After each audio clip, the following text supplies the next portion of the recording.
NSTV channel ప్రేక్షకులకు నమస్కారం. ఈరోజు ఒక ముఖ్యమైనటువంటి విషయం ఏమిటంటే, ఎమ్మెల్యేగా పోటీ చేసి ఆ రోజు తర్వాత మళ్ళీ రాజకీయంలో ప్రసన్నంగా తనకుండబడేటువంటి అన్నీ కూడా ఉపయోగించుకుంటూ వచ్చినటువంటి 1969 ఉద్యమకారుని మీకు పరిచయం చేస్తాను. నమస్కారం సార్. నమస్కారం సార్. మంద ఐలయ్య గారని ఆత్మకూరు ఊరు. అంతేకాకుండా ఆయన 69లో జైలు శిక్ష అనుభవించిన వారు. ఆయనతో మనం కొన్ని అనుభవాలు పంచుకుందాం. సార్, మీరు 1969 అప్పుడు ఏం చదువుతూ ఉన్నారు? నేను 1969లో హెచ్ఎస్సిలో ఉంటిని. 1968లో హెచ్ఎస్సిలో చేయిన తర్వాత 69లో ఈ ఉద్యమం వచ్చింది. ఉద్యమం వచ్చడంతో మా యొక్క ఎగ్జామ్స్ కూడా డిలే అయినాయి. ఆ ఉద్యమంలో బాగా ఉధృతంగా పాల్గొన్నాం. జయ తెలంగాణ మూమెంట్ బాగా పెద్ద ఎత్తున వచ్చింది. ఊర్లు అంటే అనేక ఫస్ట్ ఉద్యమం స్కూళ్ళలో స్టార్ట్ అయింది. అనేక మంది విద్యార్థులు అందరూ మేధావులు అందరూ కలిసి మేము పెద్ద ఎత్తున ఉద్యమం చేసి జైలు బోరో కార్యక్రమం తీసుకున్నాం. ఆ జైలు బోరో కార్యక్రమంలో నేను ఆత్మకూరు స్కూల్లో హై స్కూల్లో చేసి ఉన్నా కాబట్టి అప్పుడు ఆత్మకూరు స్కూల్లో నా నాయకత్వంలో ఒక 15 మందిని తీసుకొని నేను హెడ్ పోస్ట్ ఆఫీస్ మీద ధర్నా చేశాను. ఇది జూలైలో చేస్తే మమ్మల్ని అరెస్ట్ చేసి మమ్మల్ని జైలుకు పంపారు. జైలుకు పంపితే 15 రోజులు మేము జైలు జీవితం అనుభవించాం. దాని తర్వాత మాతోనే అనేక మంది 15 వచ్చి మొత్తం వరంగల్ సెంట్రల్ జైలు మొత్తం నిండిపోయింది. నిండిపోతే మాకు అన్నం పెట్టి జైల్లో అనుభవం ఏం చెప్తున్నట్టే, అన్నాలు పెట్టాలంటే ఉదయం 9 గంటలకు స్టార్ట్ చేస్తే సాయంత్రం 3 గంటల వరకు కూడా అన్నం అందకపోయేది. అలాంటి పరిస్థితిలో మేము ఒక రోజు ఏం చేసామంటే, డిలే అవుతుందని జైలర్ను మా యొక్క పల్లెలతోని కొట్టి వారిని టోపీ పెట్టి వారిని కొట్టినాం. కొడితే మమ్మల్ని అప్పుడు లాఠీ చార్జ్ చేసిండ్రు. లాఠీ చార్జ్ చేస్తే అనేక మంది దెబ్బలు తిన్నాం. అందులో కూడా దెబ్బలు తింటే వాళ్ళు లాఠీ చార్జ్ విజిల్ ఇవ్వగానే మేము సైరన్ ఇవ్వగానే మేము అందరం మళ్ళీ మా యొక్క బ్యారక్లో పోయి ఉన్నాం. ఇట్లా అనేక మంది అప్పుడు ఉన్న మా ఆత్మకూరులో ఉన్న బూర నారాయణ కానీ అప్పుడున్న పూల నరసయ్య కానీ వీళ్ళందరూ అనేక మంది ప్రజాప్రతినిధులు కానీ విద్యార్థులు అనేక మంది జైలు బరో కార్యక్రమంలో జైలు అంతా నిండిపోయింది. వరంగల్ జిల్లా అంటే జైలు అంటే పెద్ద జైలు. 69లో ఎవరి నాయకత్వంలో మీరు చేశారు? మేము వరంగల్ జిల్లాలో అప్పుడు జల్లి సిద్ధయ్య అని ఉండే, మా దగ్గర మూల నరసయ్య అని ఉండే. మూల నరసయ్య ఆయన మా యొక్క ఆత్మకూరు హై స్కూల్ ప్రెసిడెంటు, నేను కల్చరల్ సెక్రటరీ. మేము ఇద్దరం కలిసి ఈ హైదరాబాద్ దాకా వచ్చాం. ఈ మన జల్లి సిద్ధయ్య, ఇంకో ఆయన సిహెచ్ సురేందర్ రెడ్డి అని ఉండే గన్పూర్ ఆయన. వీళ్ళు ఆర్ట్స్ కాలేజీలో చదువుతున్నారు. వాళ్ళు చదువున్నప్పుడు వాళ్ళు ఇక్కడ రాష్ట్రంలో గండి మల్లికార్జున రాష్ట్ర ఈ యొక్క విద్యార్థి యూనియన్ నాయకుడు గండి మల్లికార్జును, తర్వాత ఆయన పిలుపు మేరతోని జల్లి సిద్ధయ్య అండ్ సురేందర్ రెడ్డి మేము అందరం కలిసి పెద్ద ఎత్తున ఉద్యమం చేసి ఈ యొక్క ప్రభుత్వానికి ఖిలాఫ్గా కాసు బ్రహ్మానంద రెడ్డి ప్రభుత్వం మమ్మల్ని ఘోరంగా హింసిస్తుందని చెప్పి దానికి ఉద్యమం ఖిలాఫ్గా మేము అందరం పాల్గొన్నాం. అయితే రెండు ఉన్నాయి, టీపీఎస్ ఉంది, తర్వాత తెలంగాణ విద్యార్థి సమైక్య సంఘం ఒకటి ఉంది. ఈ రెండింటిలో దేనికి సంబంధించి మీరు ఆకర్షితులు? తెలంగాణ ప్రజాసమితి దానినే మేము ఎక్కువ అయినాం. ఆ రోజు ముచ్చెర్ల సత్యనారాయణ ఉండే. ముచ్చెర్ల సత్యనారాయణ సంజీవ్ రెడ్డి మామ అని ఒక పాట పాడింది. ఆయన ఆ పాటను స్ఫూర్తిగా తీసుకొని బ్రహ్మానంద రెడ్డి మీద కూడా పాట పాడిండు. బ్రహ్మానంద రెడ్డి ఈ కాళ్ళు మనం ఇంకా ఘోరంగా మాట్లాడినాం అప్పుడు. అవన్నీ ఇప్పుడు ఇలా అప్రసిద్ధం కాబట్టి బ్రహ్మానంద రెడ్డిని కూడా ఘోరంగా విమర్శించుకుంటూ మేము బ్రహ్మానంద రెడ్డి ఖిలాఫ్గా బ్రహ్మానంద రెడ్డి యొక్క ప్రోద్బలంతోనే అనేక మా స్టూడెంట్స్లను బాగా హింసించుకుంటూ ఈ ఉద్యమం ఉధృతంగా అవుతా అంటే ఒకరోజు మేము ఏం చేసామంటే ఆత్మకూరులో ఆంధ్ర వాళ్ళ యొక్క బెంగళూరు టైల్స్ ఫ్యాక్టరీ ఉండే. ఆ ఫ్యాక్టరీ మీద దాడి చేసినాం. దాడి చేసి దాన్ని మొత్తం కూలగొట్టినాం. కూలగొట్టిన తర్వాత మమ్మల్ని మళ్ళీ తీసుకుపోయి ప్రయత్నం చేస్తే నేను అప్పుడు తప్పించుకొని వాళ్ళందరినీ విడిపించేదానికి నేను ప్రయత్నం చేసిన ఉద్యమ నాయకునిగా. అయితే ఆ దాడిలో ఎంతమంది పాల్గొన్నారు? 100 మంది పాల్గొన్నాం. అవునా? ఏమన్నా పోలీసు అందరిని అరెస్ట్ చేసిండు కానీ అందరినీ ఎక్కువ పంపలేదు. కొంతమందినే ముఖ్యమైన వాళ్ళనే జైలుకు పంపినప్పుడు. అయితే మీరు చేసినటువంటి దాడి కానీ మీరు ప్రతిఘటించిన విషయంలో కానీ అవును తర్వాత ఎంత రెస్పాన్స్ వచ్చింది? చాలా రెస్పాన్స్ వచ్చింది. దాంతో ఆయన ఇల్లుని ఐడెంటిఫై చేసినాం. అవునా? ఆయన ఇల్లుని ఎక్కడంటే పాత బీడు బజార్లో ఒక పెరుకోళ్ళ ఇంట్లో ఉంటాడు. ఇది మేదరోడ్లో ఇంట్లో ఉంటున్నాడు, మేదర రాజే అని ఇంట్లో ఉంటున్నాడు. ఆ ఇంట్లో ఉంటే ఆ ఇంటి మీదకి పోయి ఆ ఇల్లుని గాలబెట్టి అతన్ని అజ్జేయాలని పోయినాం. పోతే అప్పటికే సిఆర్పిఎఫ్ దళాలు వచ్చినాయి. సిఆర్పి దళాలు వచ్చి మమ్మల్ని బాగా కొడితే మేము తప్పించుకొని పోయి దాని పక్కనే లక్ష్మీ లాడ్జ్ ఉన్నది. ఆ లక్ష్మీ లాడ్జ్ ఎక్కి నేను నా యొక్క దాన్ని కాపాడుకున్నా. లేకపోతే అప్పుడు కొడితే అనేక ఒక 100 మంది క్షితగాత్రులయ్యారు, దెబ్బలు తిన్నారు అందరు. అప్పుడు ఏం ఫైరింగ్ కాలేదు. అప్పుడు 69 ఉద్యమంలో మాత్రం 369 మంది మాత్రం అది అఫీషియల్గానే చనిపోయింది. అది దాన్ని మాత్రం ఎవరు కూడా కాదనలేరు. మరొక విషయం ఏంటంటే, మీరు వరంగల్ వాళ్ళు కాబట్టి ఇప్పుడు మనకు వరంగల్ స్టేషన్ రోడ్ దగ్గర ఒక పోస్ట్ ఆఫీస్ ఉంది. అక్కడ కాల్పుల్లో 4-5 చనిపోయినట్టుగా చెప్తూ ఉంటారు. అది నిజమేనా? నిజమే, అది నిజమే. కానీ వాళ్ళు ఎవరనేది మేము రూరల్గా ఉండేది కాబట్టి Hanamkonda post office, Warangal Hanamkonda post office, వరంగల్లో హెడ్ పోస్ట్ ఆఫీస్ వరంగల్లో. ఇది మాత్రం చేసి హెడ్ పోస్ట్ ఆఫీసుల మీదనే ఎక్కువ ధర్నా చేసేది. దాని మీద కాల్పుల మాట నిజం. దాదాపు 10 మంది దాకా చనిపోయింది అన్నమాట మేము తెలుసుకున్నాం. కాబట్టి ఎవరు అనేది అది ప్రభుత్వం దగ్గర రికార్డు ఉన్నది, కానీ దాన్ని ఇప్పటికి కూడా బయటపెడతారు. వరంగల్లోది ఒక ప్రత్యేకత ఉన్నది. వాళ్ళు ఏంటంటే జై తెలంగాణ ఉద్యమాన్ని గ్రామానికి పాకించడంలో గొప్పనైనటువంటి చైతన్యం పొందినారు. అంతేకాకుండా అక్కడ మనకు ఆంధ్ర నుంచి వచ్చిన వాళ్ళది కొన్ని గుంటూరు పల్లెలు అనేవాళ్ళు. అది నిజమేనా? నిజమే. అప్పుడు గోవిందరావుపేట అనే ఉండే. మేము బస్సులలో పోయి కూడా వాళ్ళని బెదిరించడానికి, అప్పుడు బస్సులు ఎవరు కూడా టికెట్ అడగపోయేది. జై తెలంగాణ అంటే టికెట్లు అన్నీ ఫ్రీ ఉండే. మొత్తం ఎక్కడికంటే హైదరాబాద్ కూడా జై తెలంగాణ మూవీ బ్రహ్మానంద రెడ్డి యొక్క ఖిలాఫ్ ఇక్కడికి మీటింగ్ కూడా మేము అందరం జై తెలంగాణ వచ్చేది. అప్పుడు మాత్రం ప్రజలు మాత్రం ఏ కండక్టర్ కానీ బస్సులు కానీ మాకు సహకరించేది. మేము ఎక్కడికి పోయినా కూడా మాకు టికెట్ అడగపోయేది. అట్లా మొత్తం తెలంగాణలో పల్లెకు హై స్కూల్ ఉన్న కాడికి మొత్తం తిరిగినాం. అన్ని హై స్కూళ్ళల్లో ఉద్యమం అప్పుడు పురిగొల్పినాం. ఆ ఉద్యమంలో అందరూ కూడా పాల్గొన్నారు. అవును. అయితే ఒక విషయం ఏంటంటే, ఇప్పుడు నేను చెప్పినటువంటి గుంటూరు పల్లెలలో గుంటూరు వాళ్ళు వచ్చి మీరన్నట్టు ఇంతకుముందు బెంగళూరు ఇటుకలు తయారు చేస్తూ ఉంటే బెంగళూరు పెన్క తయారు చేస్తూ ఉన్నటువంటి దాని మీద మీరు దాడి చేసినట్లుగానే వాళ్ళ సున్నం బట్టీల మీద దాడి చేసేవారట. సున్నం బట్టి వెంకటయ్య అని హన్మకొండలో ఉండే ఆయన బట్టీల మీద కూడా దాడి చేసినాం. అది కూడా జరిగింది వాస్తవం. మరి ఇప్పుడు ఈ శ్రీరామాంజనేయ రైస్ మిల్ అనేది ఆంజనేయ రైస్ తమ్మల సీతారామాంజనేయులు దాని మీద కూడా దాడి జరిగింది. అప్పుడు ఆ మిల్లులో ఎవరైనా చనిపోయినారా? ఎవరు చనిపోలేదు, కానీ వాళ్ళు తప్పించుకున్నారు. వాళ్ళు బాగా కొడితే తప్పించుకున్నారు. మరి విద్యార్థులను కూడా పోలీసులు కొడితే కూని అయినట్లు చెప్తున్నారు. చనిపోయింది కొందరు అప్పుడు దాని తర్వాతనే ఆగస్టు తర్వాత అనేక ఉద్యమం తీవ్రతమైంది. ఈ సిఆర్పిఎఫ్ దళాలు తిరిగినాయి.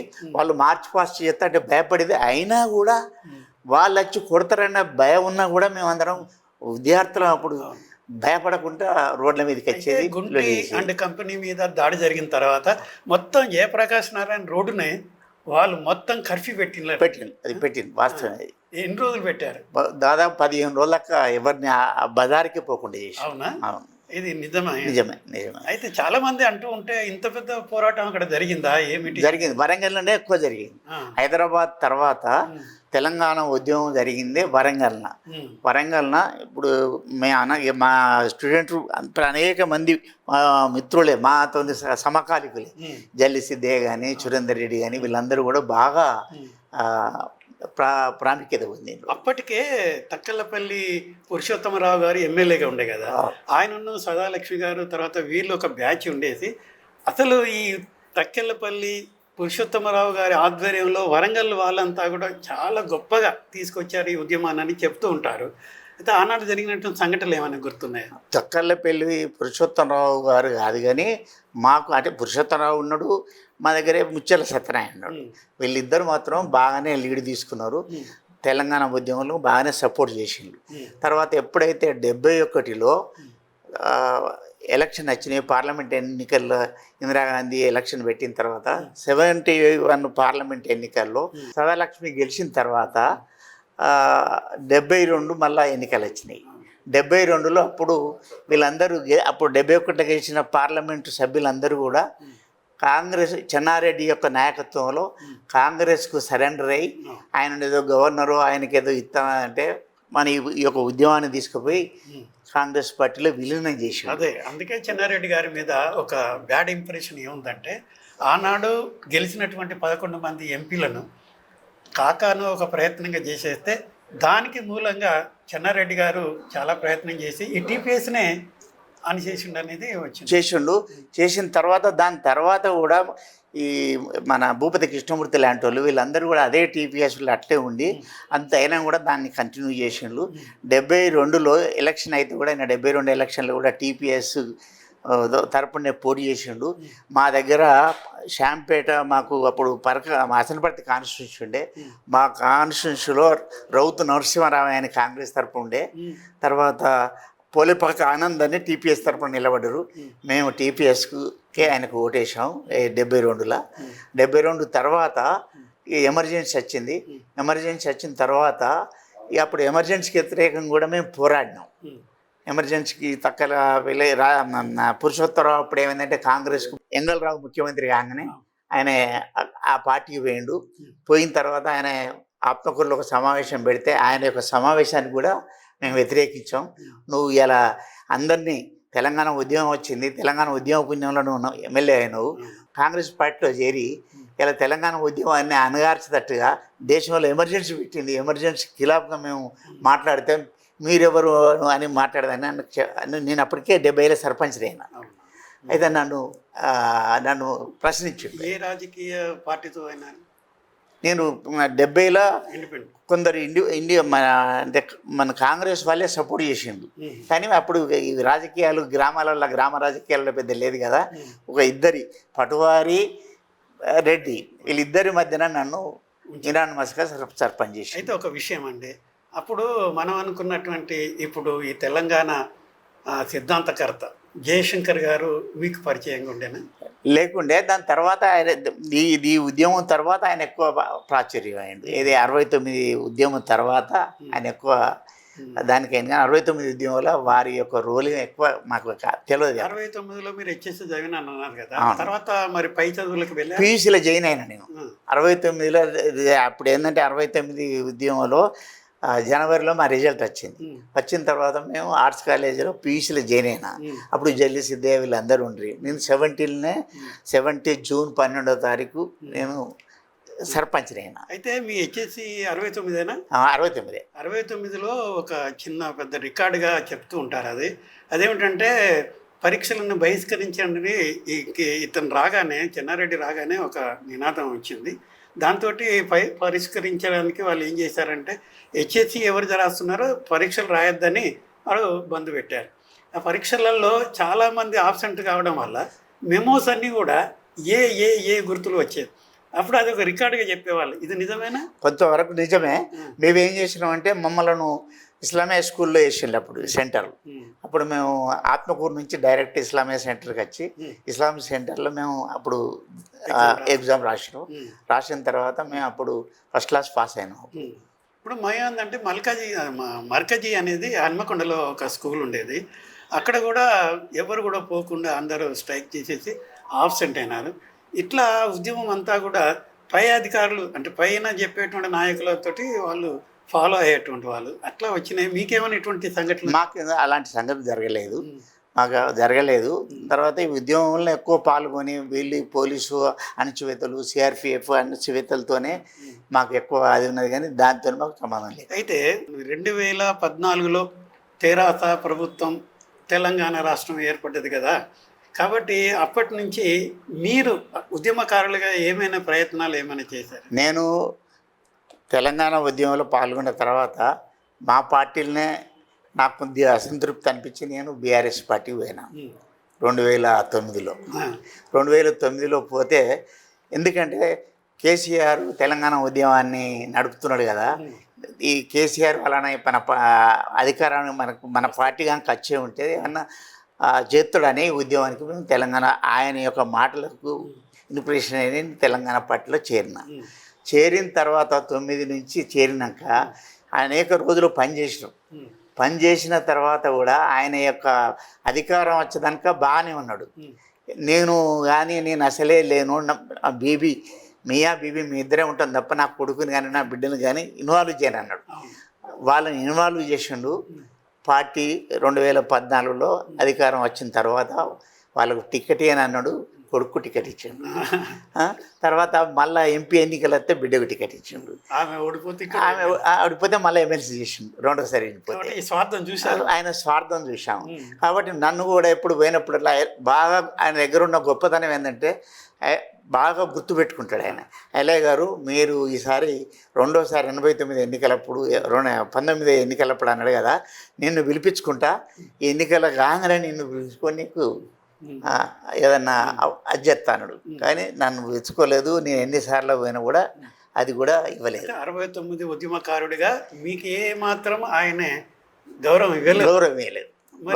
ఉద్యమ కాలం కూడా మేము వీళ్ళను మర్చిపోవద్దని కూడా నేను సోదరుడి సభ అడ్వకేట్ మేము అందరం కలిసి కూడా ఒకరోజు రిప్రజెంట్ చేసినాం. 69 ఉద్యమకారులను మీరు మర్చిపోవద్దు, వీళ్ళందరికీ ఏమైనా సాయం చేయాలి అని చెప్తానంటే మంచిది, నేను అదే పని మీద ఉన్నా, నేను తప్పనిసరి చెప్తా అని అన్నాడు తప్ప ఉద్యమకారులను మాత్రం పక్కకు పెట్టి తెలుగుదేశం నుంచి పార్టీ ఉన్న వాళ్ళకు పెద్దపీట వేసిండు తప్ప ఉద్యమకారులకు మాత్రం ఏమి చేయలేదు. అదే ఆయన చేసిన పొరపాటు ఏంటంటే తెలుగుదేశంలో ఉన్న దయాకర్ రావు లాంటి వాళ్ళని పిలిచి కడియం శ్రీహరి లాంటి మంత్రి పదవులు ఇవ్వడం అనేది చాలా మీలాంటి వాళ్ళకు చాలా ఘోరంగా అవమానించడం జరిగింది. సరే, ఇది అలా ఉండనివ్వండి. మరి 69కి సంబంధించినటువంటి వాటిలో మీరు ఇటీవల కోర్టుకు వెళ్ళి పెన్షన్ కోసం పోట్లాడినట్టుగా తెలిసింది. మేము కోర్టుకు పోయాం. అది స్వామి గారి నాయకత్వంలో మేము కోర్టుకు పోయాం, కోర్టులు వేసాం. మా కోర్టు కూడా ఆర్డర్స్ ఇచ్చింది, ఇంప్లిమెంట్ చేస్తలేదని చెప్పి మళ్ళీ కంటెంప్ట్ కూడా వేసాం. కంటెంప్ట్ దానిలో మాది కొంతమందికి ఆర్డర్స్ ఇచ్చిండ్రు, మిగతా మావి కూడా 140 మంది ఉన్నారు. వీటిని కూడా ఆర్డర్స్ కొద్ది రోజుల్లో వస్తుందని మేము ఆశపడుతున్నాం. మరి కాంగ్రెస్ ప్రభుత్వం మీద మీకు పెన్షన్స్ వస్తాయనే నమ్మకం ఉందంటారు? కాంగ్రెస్ పార్టీ ఇస్తుందనే నమ్మకం లేదు, కానీ కాంగ్రెస్ పార్టీ ఏంటంటే వచ్చే ఎన్నికల కొరకు ఉద్యమకాలను టీఆర్ఎస్ పార్టీ విస్మరించింది. కాబట్టి నేను ఈ ఉద్యమకారులను ఏదో పట్టించుకున్నట్టుగా ఉండాలని ఈ యొక్క రేవంత్ రెడ్డి గారు నాటకం ఆడతాడు. ఆ నాటకం యొక్కలో ఒక భాగంగానే కేశవరావు గారిని అధ్యక్షతను వేసిండు. కేశవ్ గారిని అధ్యక్షతను వేసి ఆ కేశవరావు గారి అధ్యక్షతను మరి ఈ యొక్క ఉద్యమకారులను ఐడెంటిఫై చేయమని చెప్తే ఆయన మరి ఎవరిని చేస్తాడో ఎవరిని ఐడెంటిఫై చేస్తారో మాకైతే వాళ్ళు పెట్టుకున్నటువంటి ప్రమాణాలు ఏమిటనంటే మొట్టమొదట అమరుల గురించి అంటారు, రెండవది గాయపడిన వాళ్ళు అంటారు, మూడవది మీలాగా జైలు పోయిన ఒక ఉద్యమకారుల గురించి అంటాడు, నాలుగవది ఏమంటాడంటే ఎవరికైనా ఏమైనా పత్రికా ప్రకటనలు ఉంటే అది కట్టింగ్లు ఇవ్వాలని, తర్వాత అవి నిరాహార దీక్ష చేస్తే ఫోటోలు ఇవ్వాలని ఇలా అంటున్నాడు.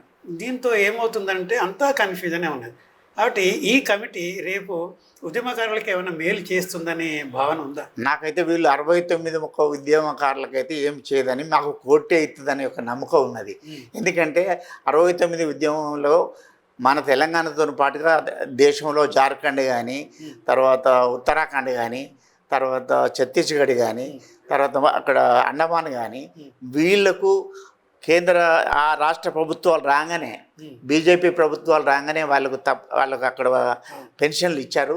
నాకు తెలిసింది ఉత్తరాఖండ్లో 30,000 ఇస్తానని, జార్ఖండ్లో కూడా 25,000 ఇస్తానని, దాంతో పాటుగా మాకు కూడా అదే ప్రకారంగా ఇవ్వాలని మేము అయితే మీరు 69 అసలు సిసలైన ఉద్యమకారులు కాబట్టి ఉత్తరాఖండ్ చెప్తారు, జార్ఖండ్ చెప్తారు, మొన్న ఇచ్చిన లక్షద్వీప్ కూడా చెప్తారు 30,000.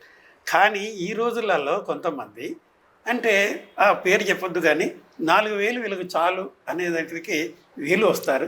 రెండవది ఏంటనంటే విద్యార్థి నాయకుడు అయినటువంటి ఒక ఆయన కూడా వీళ్ళకు 4,000 చాలు అని అంటున్నారు. దీని మర్మం ఏంది అసలు?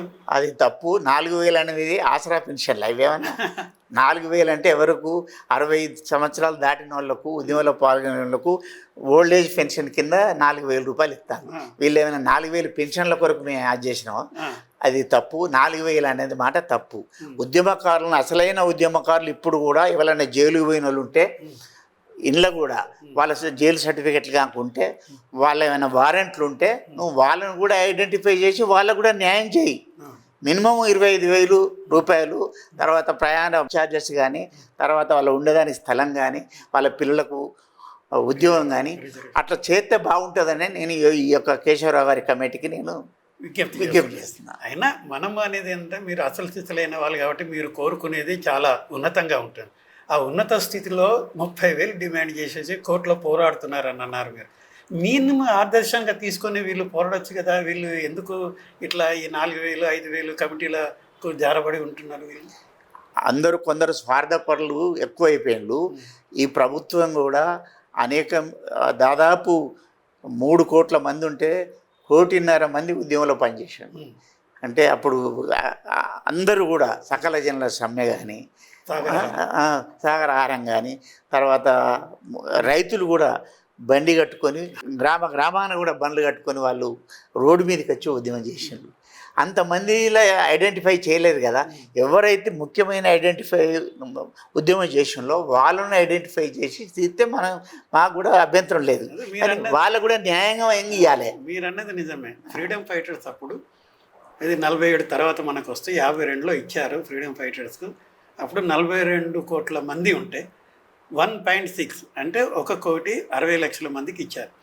ఆ లెక్క ప్రకారంగా మనకు తెలంగాణలో 4 కోట్ల మంది ఉంటే మనము దాదాపుగా ఎంత అంటే 1,00,000 మంది లోపు వరకు ఇవ్వవచ్చు అనేది మనకి లెక్కలు చెప్తున్నాయి. కానీ వీళ్ళు చేసేది ఈ సాగరహారం ఏమిటి, మిలియన్ మార్చ్ ఏమిటి, సకల జనులు ఏమిటి, వంట వార్పు ఏమిటి, వీళ్ళందరికీ ఇవ్వాలంటే 4 కోట్లలో 3 కోట్ల మందికి ఇవ్వవలసిన అవసరం ఉంటుంది.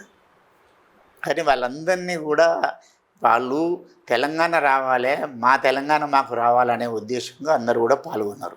ఎందుకంటే తెలంగాణలో మనం బయట వాళ్ళు వచ్చి ఆంధ్ర వాళ్ళు వచ్చి పెత్తనం మన మీద చేస్తుందని ప్రతి వాళ్ళకు కూడా కనువిప్పయింది. వాళ్ళందరినీ మనం చేయాలంటే వాళ్ళందరికీ పెన్షన్ ఇవ్వాలంటే ఇవ్వలేరు కదా. ఎవరైతే బాగా పనిచేసి ఉద్యమంలో తీవ్రంగా చేసిన వాళ్ళు వాళ్ళు ఐడెంటిఫై చేయవనండి, వాళ్ళ కమిటీ వేసి చేయవనండి. పోలీస్ స్టేషన్లు ఉన్నాయి, వాళ్ళ కింద ఉన్న అనేక మంది పోలీస్ స్టేషన్లు ఉన్నాయి, డిస్ట్రిక్ట్ ఐపీఎస్లు, వీళ్ళందరినీ వేసి అసలు ఎవరు ఉద్యమంలో బాగా పనిచేసిన మణిదర్శకం ఉద్యమంలో కూడా పనిచేసి గుర్తించితే బాగుంటుంది. అది లేకుండా ఏదో మన మాట వరుసగా 4,000 రూపాయలు ఇచ్చి వీళ్ళకి ఏదో పబ్బం గడుపుకుందామని అంటే మాత్రం ఇది బాగుండదని. మీరు సామాన్యులు గారు కదా, ఎమ్మెల్యేగా కాంటెస్ట్ చేసినటువంటి క్యాండిడేట్ మీరు కాబట్టి రాజకీయ అవగాహన కూడా ఉంటుంది. రేపు మరి భవిష్యత్తులో మనకు ఈ ఉద్యమకారులకు ఏ ప్రభుత్వం వస్తే బాగుంటుందని భావిస్తున్నారు? వచ్చే రోజులలో భారతీయ జనతా పార్టీ ప్రభుత్వం రావాలని కోరుకుంటాను. వస్తుంది. వాళ్ళు వస్తే మన యొక్క కష్టసుఖాలు అనేది వాళ్ళకి బాగా తెలుసు. ఇది ఇచ్చేది కూడా కేంద్రం 20% రాష్ట్ర ప్రభుత్వం కాబట్టి 80% కేంద్రం ఇస్తుంది కాబట్టి కేంద్రం దీనికి ఇచ్చేదానికి కూడా వాళ్ళు సుముఖంగానే ఉన్నారు. ఇక్కడ కోర్టులో కూడా నేను కేంద్రం వాళ్ళు నో అబ్జెక్షన్ జరిపిందని అంటగా నేను విన్నాను. కాబట్టి మాకు తప్పనిసరి ఈ రాబోయే ప్రభుత్వం మీద నమ్మకం ఉన్నది. వాళ్ళు తప్పనిసరి చేస్తారని బీజేపీ ప్రభుత్వం వస్తే మేము తప్పనిసరి కూడా దానిలో పోరాడి అందరికీ న్యాయం 69 ఉద్యమంలో 369 మంది చచ్చిపోయిన వాళ్ళకి కూడా వాళ్ళందరినీ ఐడెంటిఫై చేసి వాళ్ళ తల్లిదండ్రులు ఉన్న వాళ్ళ తమ్ముళ్ళు ఉన్న కూడా వాళ్ళందరినీ ఐడెంటిఫై చేసి వాళ్ళకు కూడా ఏదన్నా ఉద్యోగాల వాళ్ళకి పెన్షన్ల ఏదన్నా ఇవ్వాలని ఇచ్చేదానికి ప్రయత్నం చేయాలని మేము కూడా చేస్తామని ప్రయత్నం చేస్తాం. ఉన్నత స్థితిలో ఉన్నారు మీరు. ఆదర్శంగా మీకు రేపు కోర్టు ద్వారా మళ్ళీ ప్రభుత్వానికి చెప్పి ప్రభుత్వం మీద కంటెంప్ట్ కాబట్టి తప్పనిసరి ఇస్తుంది. అంటే ఆ ఆదర్శంగా మీరు తర్వాత రెండో విషయం ఏంటంటే మీరు కోరుకున్నటువంటి వాటిల్లో డబ్బు మాత్రము 25,000 సీఎం అన్నాడు కాబట్టి ఆ 25,000 కాడికి వస్తుందనేటువంటి ఒక ఊహ ఉన్నది. తర్వాత భూమి 250 గజాలు ఉంది. ఆ తర్వాత రిజర్వేషన్ ఉంది. ఆ తర్వాత ఫ్రీ ఎడ్యుకేషన్ ఫర్ ఓవర్సీస్ కూడా ఉంది. తర్వాత ఫ్రీ ట్రావెలింగ్ అని ఇవన్నీ ఉన్నాయి. ఇవన్నీ కూడా మీకు వచ్చినాయి కాబట్టి మీరు 69 వారికి ఏమి కోరుకుంటారు? మన రాబోయేటువంటి వాళ్ళకు మీరైతే మీరు పెన్షన్ పొందారు. మీలాగా ఇతర వాళ్ళు కూడా వాళ్ళను ఏం కావాలని మీరు కోరుకుంటారు? వాళ్ళకి ఏం సందేశం ఇస్తారు? వాళ్ళు కూడా 69 ఉద్యమాలు కూడా పాల్గొన్న వాళ్ళు కూడా ఈ యొక్క 280 మందే కాదు, అనేక మంది ఉన్నారు. వాళ్ళకు సర్టిఫికెట్ దొరుకుతలేదు. జైలు సర్టిఫికెట్ దొరుకుతలేవు. వాళ్ళ జైలు సర్టిఫికెట్లు కూడా ఇప్పటికి కూడా రికార్డులు ఉన్నాయి. నేను వరంగల్ కోర్టులో అడిగిన అనేక మంది వాళ్ళ రికార్డులు ఉన్నాయి. వాళ్ళ రికార్డులు నువ్వు వెరిఫై చేసి వాళ్ళకు కూడా న్యాయం చేస్తే బాగుంటుంది. ఈ ప్రభుత్వం కానీ వచ్చే ప్రభుత్వం కూడా చేస్తే బాగుంటుంది. వాళ్ళని కూడా ఐడెంటిఫై చేయాలి. తర్వాత ఇంకోటి ఎంత, నీకు 369 మంది పొట్టన పెట్టుకున్న కాసు బ్రహ్మానందరెడ్డి పార్కు ఈ 369 మంది యొక్క వాళ్ళ యొక్క ఆత్మశాంతి ఉండాలంటే వాళ్ళ యొక్క ఫోటోలు వాళ్ళ యొక్క స్తూపాలను దాని చుట్టూరుగా పెడితే బాగుంటుంది అని నా యొక్క మంచి అభిప్రాయం. చాలా గొప్ప విషయాలు చెప్పారు. నమస్కారం సార్. మనవి.